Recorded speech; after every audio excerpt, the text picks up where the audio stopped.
Hey, everybody. Welcome to the Business Roundtable Podcast. This is going to be a really fun episode. I'm excited to have returning guests. I am one of your hosts here, David Carr of Steward Your Business, where I focus on helping bring teams together to accomplish great things. And we're going to be talking about leadership and personal well-being. How do you find the balance between being a leader and well-being in your life? So with that, we've got one of our foremost experts in the place of personal well-being, health, and wellness. Heather, welcome back. Howdy. Thank you for having me, David. Hi, Absolutely. guys. Oh my gosh. This is a huge topic for me. And honestly, it's one of those it's actually really good to talk about and get different perspectives, because for every leader I've ever talked to, including myself, it is actually a challenge to find balance. Mhm. Because it seems like we're either all out or stop still, right? And Mhm. there's importance, that balance of an importance in there and well-being. When I think about well-being, I don't think about just make sure that I'm nurturing myself and nourishing myself, but I think about how I can nurture and nourish the people on my team and the people that I'm reaching out to. So I think it's important to live by example. And Mhm. I'll go ahead and just kind of set it there and give the guys another a chance to talk too, because I Yeah, know they're going to have something great to we're share. going to do a deep dive here, Heather. So we're glad you're here. Bill, welcome back. Thank you, sir. It is my pleasure to be back. My name is Bil Hatch. I am a leadership guide with TBW Leadership, and I am a podcaster, host of the Not Quite After Midnight podcast, where we go into weird places with random guests. You guys got to go find that podcast I and need check to it go out. see that. Yeah. That sounds awesome. I need to We're glad. watch one. It's a lot of Yeah, we're fun. glad to have you back, Bill. And Charlie, welcome back, Charlie. It's great to be back. Just at the tail end of my cold, so if I start coughing here and there, I apologize in advance. My name's Charlie Chen, almost like the detective Charlie Chan, off by one letter for the older folks who get that reference. And I'm the Chief Experience Officer at Intellisys. We do cybersecurity, where we deliver peace of mind to small to mid-sized businesses. Yeah, and we're going to be diving into kind of tech leadership and how you manage stress in these fast-paced industries, Charlie, among others here on the podcast. And so, you guys all know, because I put it in our chat earlier today. This is my birthday also, so we're celebrating my 55th number 51 today. So I'm excited Awesome. about Happy that. birthday! Thank you, Woo! guys. And so it's fun to say, okay, how do we lead? How do we have personal well-being? And so, I'll start coming back with you, Heather, but I want to open it up with this balance challenge that we have. And I hear it particularly, actually, I've heard it more honestly in some of the younger generations of Gen Z or millennials, where they're like, well, I want to find this work-life balance, or what does that look like? And maybe they're not using the word leadership, but really is sharing how do we balance the demands of how we lead our lives and our personal well-being. And in this podcast, we're talking about business, career. So it doesn't mean, and so what does that look like? uh and just talk a little bit about that challenge, Heather. You mentioned earlier, like the balance challenge. It really is a challenge. And I think one of the things for me personally is I'm a Gen X kid. So, you know, we worked, we still work. Mhm. Most people that are Gen Xers are still working even in their 60s and 70s, right? Mhm. And so there's a certain value that we put on ourselves with what we do.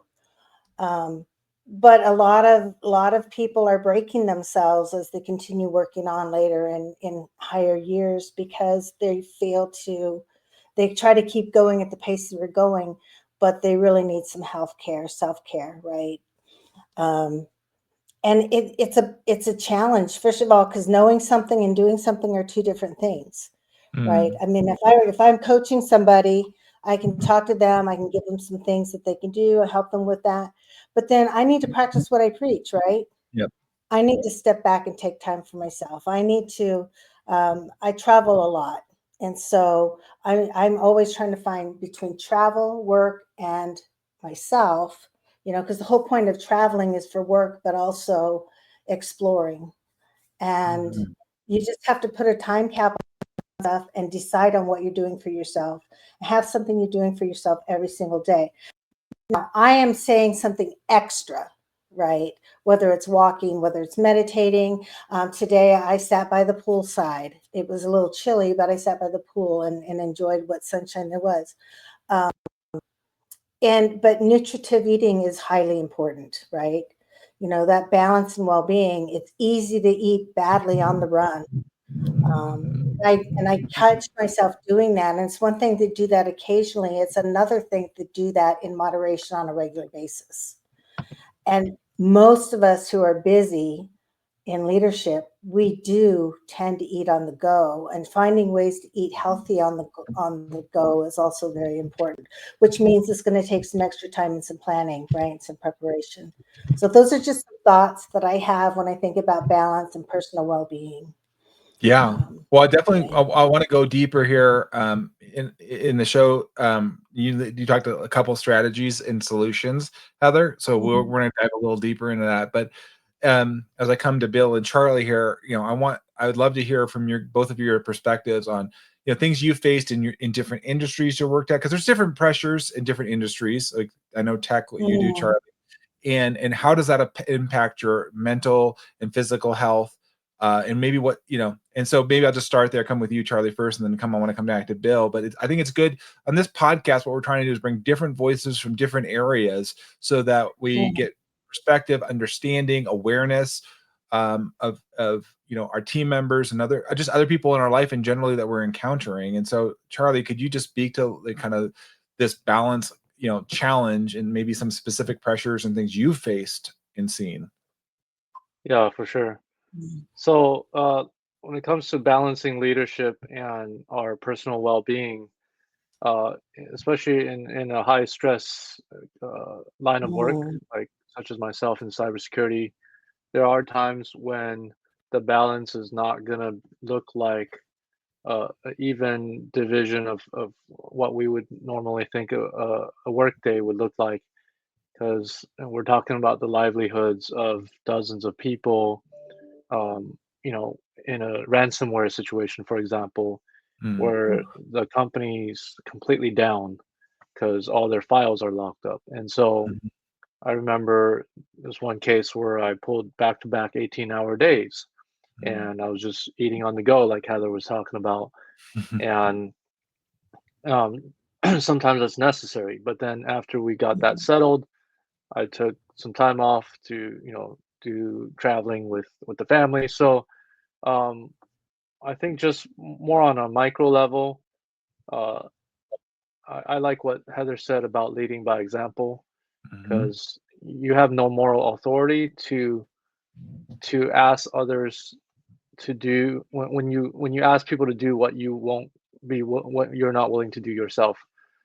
That's not to say that you have to be the best at everything in your business, but you need to at least paint the vision and lead and project what success looks like, and then find people that are great at what that thing that you hired them for, and make sure that you get out of the way after you let them know the objective. And so that's the other side of balance too, is sometimes we have this ego trip that if it has to be done right, we have to be the one to do it.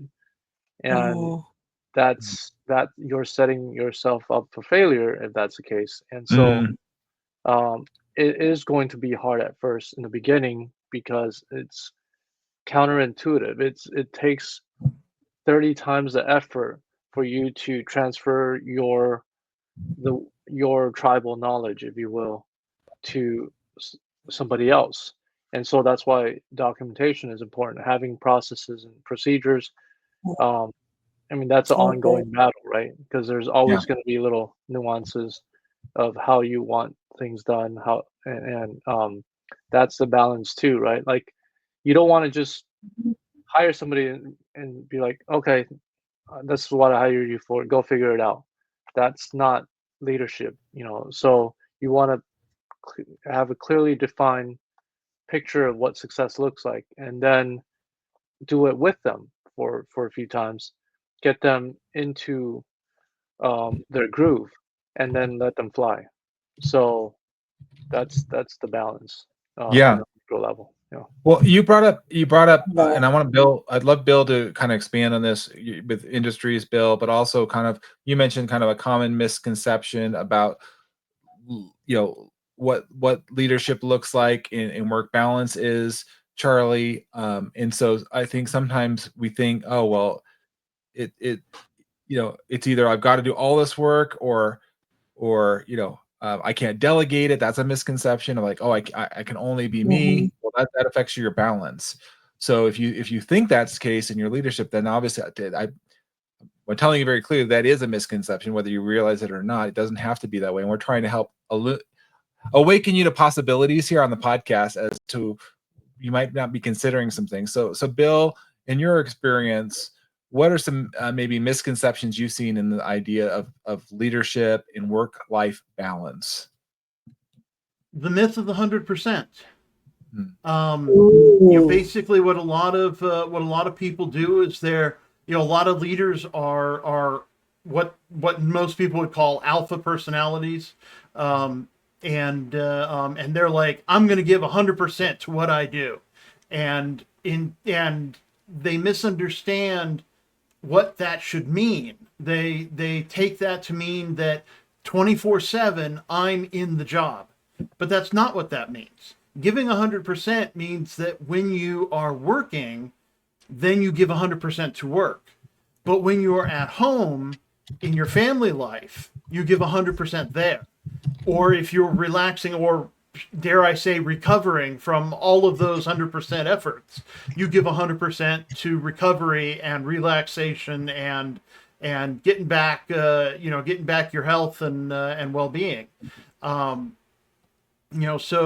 yeah, giving 100% doesn't mean just in your professional life. And I have known plenty of people who have done that. It's especially true in the car industry where I have a lot of my experience, my bad leadership experiences. Yeah. There was one guy who gave 100% to the job. Ended up with, I think he had 3 divorces under his belt. Not to mention a terrible ulcer and just a terrible attitude. He came down hard on everybody for everything. And if somebody left at the end of working 12 hours, he'd accuse them of being a part-timer because they only work 12 out of 24 hours. Oh, It's like, oh, so you're only working half day today, huh? And wow. yeah, it was terrible, and he paid the price. And another one of the managers who was working at the same place, he understood better how to give 100% to each part of his life.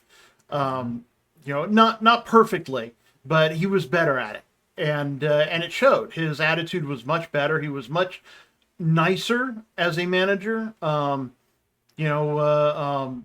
Kinder, I guess would be the better word than nicer. Where he would help people. He was more the helpful leader, as opposed to the iron-fisted leader. But Right. but yeah, I think that's a huge deal. But there were a couple things I've been writing notes. And Yeah, I'm I saw like, you. oh, Heather said something, and it's like, okay, I better write that down so I don't forget. And Charlie too. Right.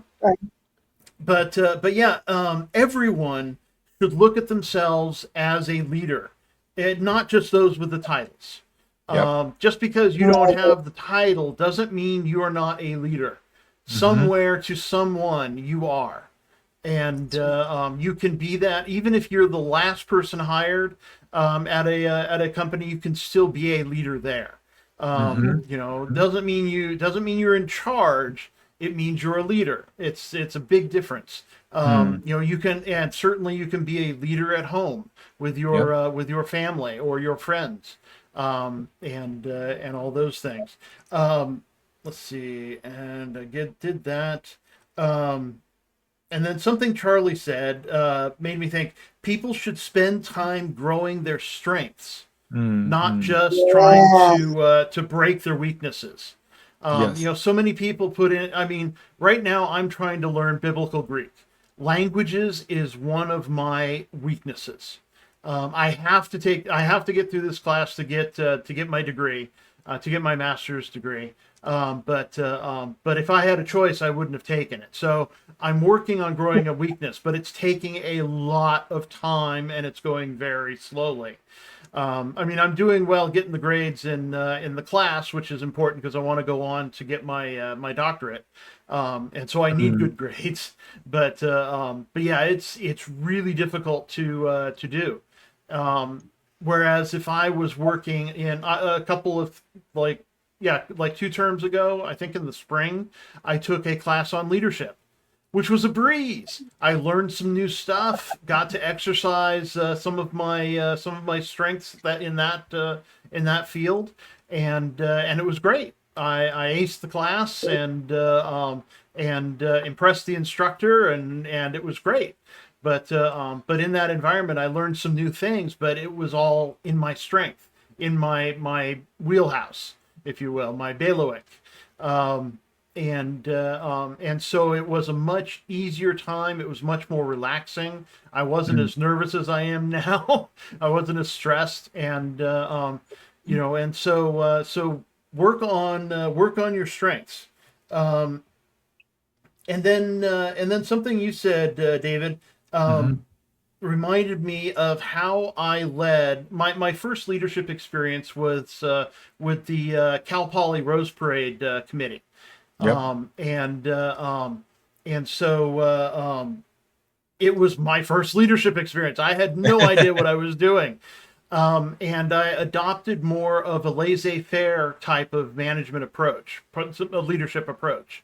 But what I did was I found people, and I didn't know how to do many of the jobs. I had come up through the committee from the animation hydraulics to the engineering of the entire float and design, and then I went up to leadership.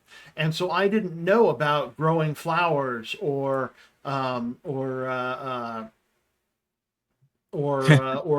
decoration design and all of those kinds of things. But what I did know was I knew how to pick the right people. And so I picked people who knew about those things. They knew a lot about those things. And basically what that enabled me to do was it enabled me to work on the things that they either wouldn't do or couldn't do, such as running interference with what's the group that looks at OSHA, running interference with OSHA and risk management, the insurance people, and Tournament of Roses, and all of these other things that would have stopped these people, the people I'd hired, from doing their jobs. And so I basically did put them in the position and let them fly, but I was doing other things that made it a lot nicer of a job for them. So people had a much better time. Of course, because I did it that way, I was the one who got to go to the big parties and the builders functions and. Hey, and there's a good benefits there. Yeah. Yep. There was not too many 25-year-olds drinking scotch older than them, but when you go to some of those parties, the 30-year-old, 40-year-old scotch is there. And, oh boy. Well, so I want to. You just hit a whole bunch of things there, Bill. So I want to bring it around because I want to come back to Heather and I want to dive into. We've talked some challenges of balance. I'm going to give just a snippet, and Heather, I'm going to come to you. I want to dive into some more strategies and solutions that we could talk about, and eventually some advice for aspiring leaders here. as we are, as we go through the episode. But I come from a different background, as you guys know here on the podcast. Those of you who are listening the first time, I've been in the environmental consulting world for most of my career, and there's a lot of challenges with I can, as a working as a biologist in the field, there's a lot of field components going out there, and that was challenging when you have long days, you're away from home, and so and there's a lot of demands on you sometimes of knowing, like, I've got to get things done in the office. I literally was with a client meeting today because a lot of staff are struggling with getting some project documentation in, because they're doing other stuff that's in the field. So, there's real challenges I found, and we got to be creative sometimes, and I think sometimes we don't ask for help, and like, oh, is there a different way to do this, or how, and look beyond ourselves. So I'm really excited to dive into some strategies and solutions, and I'm going to come to you first, Heather. But and you could talk, Heather, maybe even how your perspective on this work-life balance has evolved over the course of your career, how you started to find balance. And so I'll be coming to each of you, Charlie and Bill, to give us some practical strategy you found in effectively maintaining well-being alongside your responsibilities as a leader, wherever that is in your career journey. But Heather, I just want to come to you to start. We all acknowledge there's a problem, there's a challenge with the balance, but what are some Absolutely. strategies, solutions that you've seen that have worked for you and the folks that your clients and folks that you've been leading? One of the first things that you need to do is, it's one thing to observe something. We have the ability, if we stay in tune with stuff, we can observe it, but have a conversation. Conversations. And I'm not big on a bunch of meetings, but there are conversations that need to be had.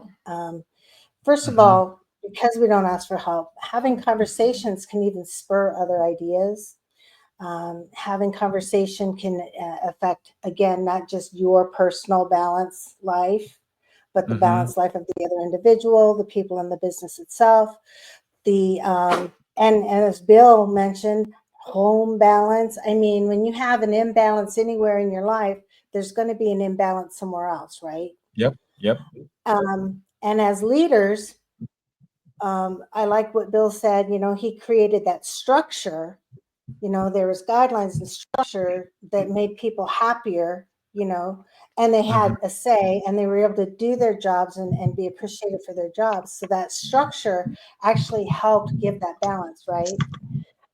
Yes. And I think that the other thing that both Charlie and Bill said was, you can't all do it yourself, right? The idea of perfection actually doesn't exist. Yeah. I actually no longer believe in trying to achieve perfection, for that matter, or even 100%. Although I like the way Bill demonstrated 100% when you're working. Like if I'm writing, I'm giving it 100%. Fantastic. I love that. But the real key is to strive for excellence, right? Yeah. And if we're striving for excellence, there's no way we can do it completely on our own. No one is a one-man band. And so understanding that and including other people, not only is it not necessarily asking for help, but it's giving them the chance to step up and let them shine as well. And that brings a whole nother level of energy to it, helping them find the balance. I've quit jobs because of a lack of balance. I've quit jobs where I wasn't allowed to go see the doctor when I felt I needed to go. I've quit jobs where I was told, if you're not here by 9:00, you're fired. And I'm at home sick with, the flu, and my daughter's sick home. I've quit jobs for that. Yeah. So I like that. I like how you guys brought into, because when I start health and stuff, I go straight into personal well-being, and I start keying in on an individual or a group. And you guys have helped bring that broader out. Let's look at the whole wellness of the business. Let's look at the whole wellness and balance of the team. Let's look at the whole wellness and balance of what that's going to do in other parts of our lives. Right. Yep. And so I think the biggest thing that you can start with is conversation. And I think if you can step back and ask yourself those questions when you feel like you have to do it all, Ask Mhm. yourself, do I have to do it all? Yeah, Am I the one absolutely. that has to do this? Am I the one that has to do this? So what are you telling yourself? Think about the things you're telling yourself and identify, is it true? Mhm. Am I adding more stress to my life because I'm lying to myself? Mm. That's Right? powerful, Heather. Yeah. So that's the biggest thing. Conversations and asking, is that true? Is there another way? Even if I don't want to ask for help, is there someone who would have insight that would love talking to you about this? And I don't have Yes. a problem asking for help, but for some people, you got to get around it, right? Yeah, yeah. I'm pulling a book off my shelf because you talked about this. One of the books I live on is the Warrior Code, and it says here, stop lying and start living. Because the reality is, we all lie. We Ooh. lie to ourselves the most, Mhm. Heather. Oh, wow. Yeah, Make and sure that's a you, I'll try to foundational. remember that. Yeah, Make sure it. you, Yeah, right. I mean, go ahead, go ahead. yeah. I just think when you triggered me in that a good way, Heather, is solutions and strategies. Is we have to have awareness, and I I know we all want to be truthful and ideally, yes. But the reality is we all lie and we're the lie to ourselves the most, in my experience, not others. It's literally to ourselves about Right. these things and these stories, right? That don't serve us. The idea of what I call that mindfulness, Heather, of what you're talking about, Mhm. um, Sure. in being mindful and training ourselves to look and go more inward and otherwise we can look very externally and situationally and be victims of, well, the work life balance, this thing's just happening to me, you know I'm being a victim of my circumstances. And that, Mm-hmm. you know And what if, that actually causes mm, you to yeah, be more reactional rather than Mhm. reactive. Does that make sense? yeah, yeah. Yeah. Um, so I want to come to Charlie, Heather, because I think I'm sensing Charlie's Absolutely. got some good things he wants to share here. And he always usually has a good quote or two too he likes to throw out at us. So Charlie, what's coming up for you when we talk about strategies and solutions? Heather's got some really powerful thoughts here. You're pretty good Regale on us, your Charlie.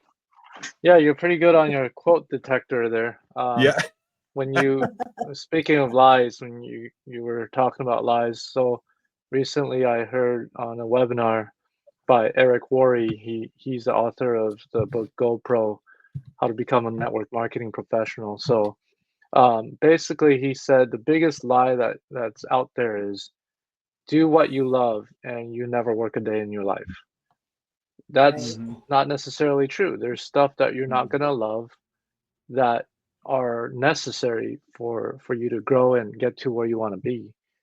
And Mm-hmm. he also shared a math equation where if your goal eventually, of course, we all work toward to build wealth, right? But the balance that we're talking about today is also making sure we don't sacrifice our health for our wealth.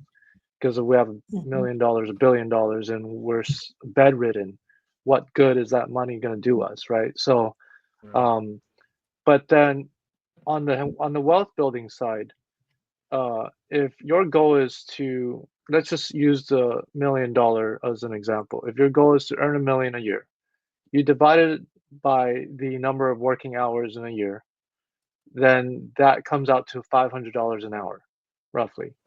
So if what you're doing is not potentially going to lead to generating $500 an hour type of work, then you know that's what you need to get delegate. Because if you can delegate that for 25 bucks an hour, 50 bucks an hour to somebody else, then and you're doing it, let's say it's 50, that means you're burning a hole in your wallet the size of $450 an hour, because Mhm. that is better suited for somebody who is at a $50 an hour pay range. And your highest and best use of your time needs to go towards growing the business that's going to lead to $500 an hour. And that Right. goes back to the Stephen Covey quadrant, right? Which actually was started by Truman, I believe, um, President Truman, where it's like the important non-urgent, Mm-hmm. important, urgent, non-important, non-urgent, and then not important. Or I got it all mixed up, but Not you know Yeah. what I important, mean. but Yeah. Yeah. urgent. So Urgent, important, important, urgent. yeah. Yeah. So Yeah. so the non-important urgent is the genesis type tasks that we should be living in if our goal is highest and best use of our time as leaders. And I like Bill's point. It's not a position, it's an action. Leadership is not a position. Everybody, our goal should be anybody we hire, from the most simplest jobs to your C levels. Everybody should have, like, that you hire for, you want to, I guess, foster the culture of how everybody takes on seeing themselves as a leader, because even if they don't have anybody reporting to them, they're leading themselves. And Mm. if you're hiring people that have to wait to be told what to do, then you're setting yourself for failure, setting yourself up for failure and for misery. And so that's the balance. Hire right, fire easy, right? Um, Mhm. I don't know where that came from, but um, uh, I think I meant, if you take the time to, I'm sorry, hire right, manage easy. So that's what I meant to say. That sounds right. So I better pass it back to you, That David, sounds before right. I start misquoting stuff. Yeah, Oh man. Oh man. Okay. yeah. Good stuff. Well, I was saying, I was trying to find that the what you were talking about. It was not Truman. It's Eisenhower Bach. Eisenhower Bach. Eisenhower, there we go. Yeah, one So of there the you go. amazing presidents. Yes. Yes, I was gonna actually throw that up on the screen because I think it was confusing, and just for the sake of clarity, yeah, no, I think it's important that we look at these things, and that is here. I'm gonna put that on the sheet. You guys can see. Oh Oops. shoot, it's rotating the wrong way. You guys are, for those who are watching us, you have to turn your head sideways. I'm trying to throw this on the screen, so I'll try to fix that again. But in any case, it is yeah, these things, we have certain stories that honestly are not likely true, and we need to be able to look at these things, and through some of the things you mentioned. And Bill, I'd like to come to you to talk about, how do we, what have you specifically done to help manage stress, prioritizing self-care. Maybe we've talked about boundaries before. Charlie's talked a lot about boundaries, and Yeah. that's one of the things, right? And so how have you, Bill, prioritize, because you're doing a lot of things, I know, writing a book, going to school, Yeah. you have a lot of initiatives. So how do you prioritize self-care without compromising your leadership responsibilities? Well, one of the things one of the tools I like to use is the old wheel of life, where you have a wheel, a circle, and you have different spokes, and whatever it is that's important in your life, or you think is important in your life, or you think should be important in your life, you make a spoke for it. And then you go through and say, well, what effort, what time am I putting into this spoke? So if you're married, one of those spokes could be your marriage. If you've got kids, one of those spokes could be your kids. Certainly self-care should be one of them. Your professional life, your financial life. There's a ton of things. Different people put different things on them. But as you grow your abilities in that area, the spoke becomes longer. And so the idea is to get the spokes to all be equal in a circle, so that it makes a circle on the outside, so that you can drive your wheel down the street. Because if you're lopsided, if you're putting all your time into work and finances, but you're not putting time into marriage and kids, well, you're going to have a flat spot on your wheel of life, and driving down the street is going to be really uncomfortable. But that's a tool I like, because it's easy to visualize, and it's easy to adapt to different people. That's a tool I really like to use. Mhm. Something Heather said, reminded me. I've talked before about the path to perfection being a logarithmic curve, and a Ooh. logarithmic curve, as you get close, if perfection is over here, and that curve, it gets more and more difficult the closer you get to perfection, so that Oh, as you approach perfection, it gets harder and harder and harder and harder.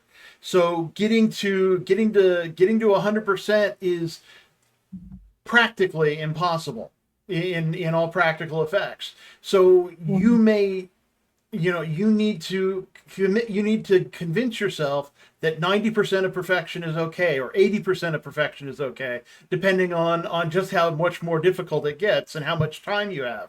Because you could theoretically get to perfection if you had infinite time and infinite resources, but likelihood is the best you can hope for might be 90%, and so you need to accept that and get on with your life. And then what Charlie said, that the three most important things to a leader: delegate, delegate, delegate. And if you don't know how to delegate, then you are in big trouble. yep. You need to learn how to do that. You need to again accept that even though you may be the best person to do such and such a thing, you can't do that thing. You have to give it to someone else. And you might be in a position to help them, to help them in some way, to assist, but you have to give it off to them, and to the next best person. And because you have more important things to do, you've got money burning a hole in your pocket. And I like that I like visual analogies. Yep. And I have a pair of pants that the pocket I keep my wallet in is literally always tearing at the seam, because I have a large wallet, and not that it's particularly full of things, but it's a long wallet. And so it rubs up against the seam, and the seam rips, and and the wallet tries to fall out. Oh man. But so yeah. Wallet issues. There you go. Yep. You triggered something as you're talking about this idea of moving toward perfection, Bill. I know it gets harder and harder we get there. However, I don't know if you guys have read this book. I'll throw it on the stage here so you guys can see. But this book I've been reading recently called 10x is easier than 2x. Fascinating book. And it falls along line with some other stuff that I've been doing with Warrior. But the idea is, a lot of the stuff that we do doesn't really make that much of a difference. 80% of the stuff, the Pareto principle. What is that 20%? Right. So again, when we talk about work-life balance, and we might be doing a lot of stuff that doesn't get us very far on the other end of the spectrum, like you're saying, Bill. Some of those really hard to get on the high end. But what is that stuff in the 20%? What's that sweet spot that is, where we really makes a difference? And so, I talk with clients about this. This is where I think the balance of a coach, or any one of you in your business, are asking your team members, like when they're struggling, right? Like help me understand what you're prioritizing. We talked about delegation, or that what they're thinking is important and to work on. You're like, yeah, that's really actually not that important. This thing is actually more important, and you're spending way more time on this, and really it's not going to get you that. What's your desired outcome? So I would like to, I know we can go deep here, but we want to make sure that people can come back for another episode, which we'll get into. I would love to have, some advice, particularly for aspiring leaders, whether you're listening to this as an aspiring leader, or you're leading others, aspiring leaders in your organization, those that are coming behind you. And I'll start with you, Heather, first, because I want to get, what advice would you give to those? Now you've got perspective. We're all here, Gen Xers. What would you give advice to a young or aspiring leader as they're looking at finding balance, and helping them, Heather? I think that Well, Eleanor Roosevelt said it takes as much energy to wish as it does to plan. And I think when you look at that, planning is important. Those systems, the strategies are important because without them, you are not focused on where you would really want to be, right?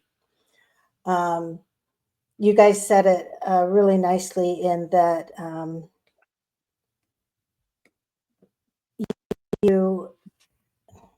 I'm trying to get my words together here. Accept excellence as enough, right? Perfection is a misnomer. Have the conversation, be mindful, right? And don't dismiss the value of stopping and smelling the roses. I'll leave it at that. Yeah. Charlie, how about you? What are some things that you would provide encouragement, how to create that supportive environment?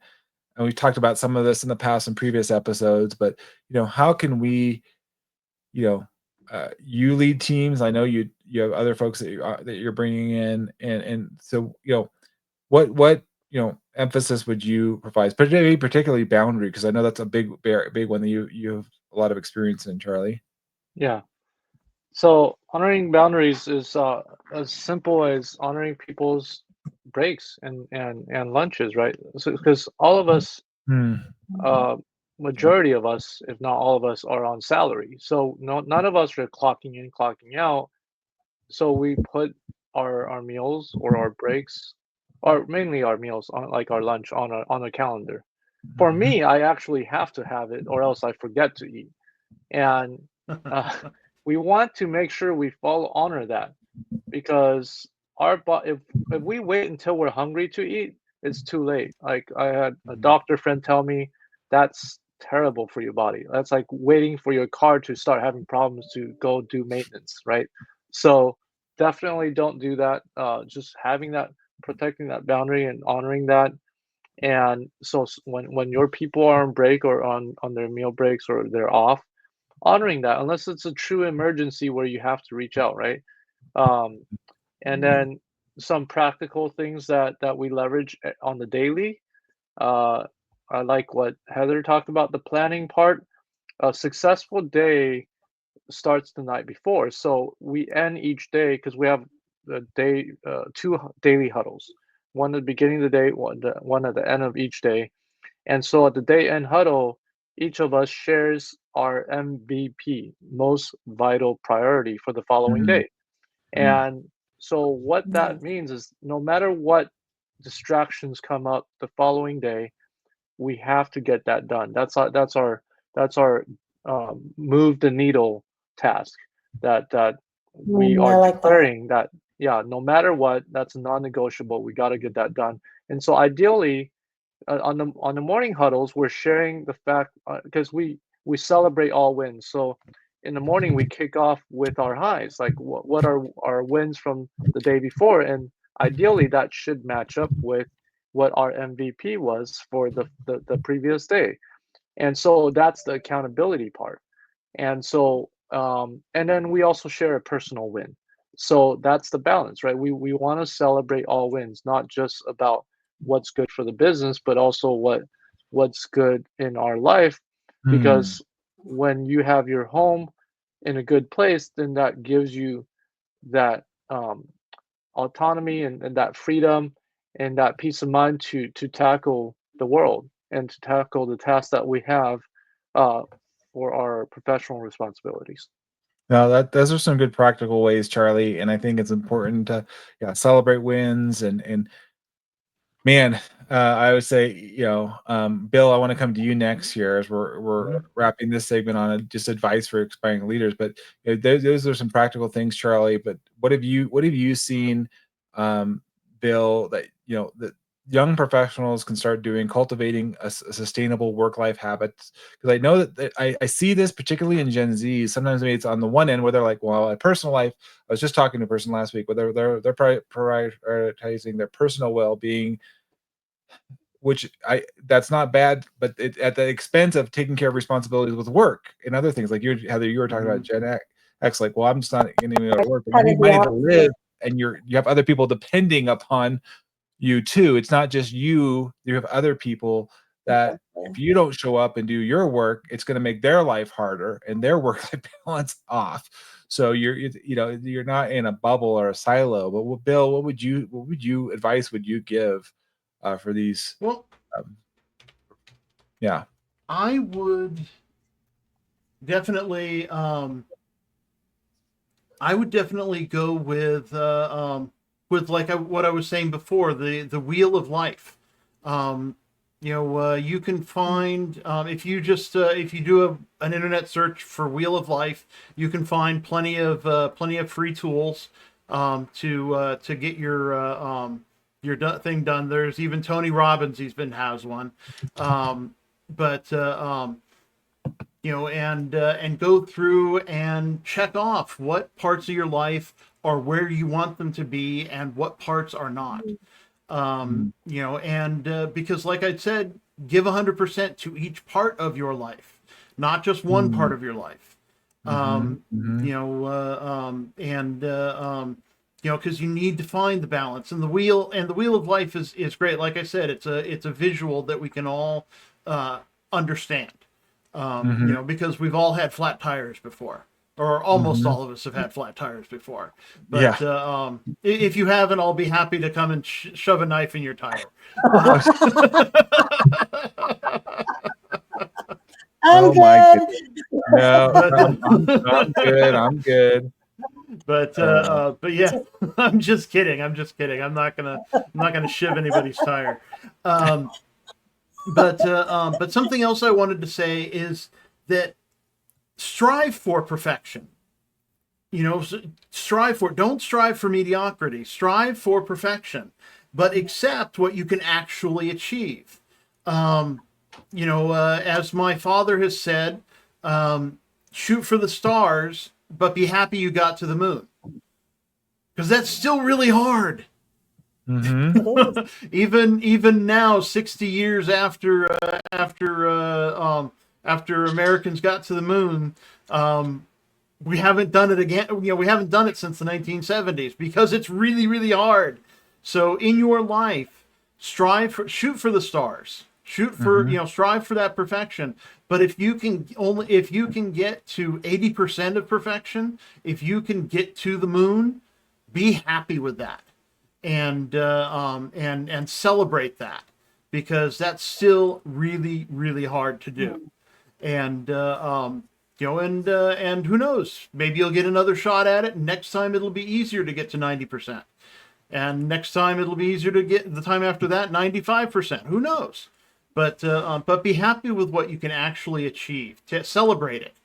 I had a life coach, life and business coach, who used to call to-do lists to-da lists, because she would, as she checked something off on her list, she'd go ta-da, and and just be happy that she'd accomplished some small goal of the day, and that can do, those little celebrations can do a lot for your personal well-being. But I'd say those two things would be the big suggestions, the big advice I'd have for the people aspiring to lead. Get your wheel of life done, and get it balanced, and celebrate your. There you go. There you go. Well, and I think that's a good pausing point, because what we'll do is we'll come back on a future episode here. For those of you that are watching us on YouTube and not listening to it, there's a lot of free resources. Like Bill said, I just pulled one here that's an absolutely free download that you can pull up regarding. This is dividing into 8 categories or domains. You could collapse some of these. You could expand some of these. I've done training with Full Focus Planner, my Warrior tools. But what the idea is, what Bill is saying is, look at your domains, look at the balance in your life, and for you guys, we've done the Peace Index assessments. It's another version of this where we can look and find actually assessing your peace level in your purpose, in your people in your life, your physical body, your health, right?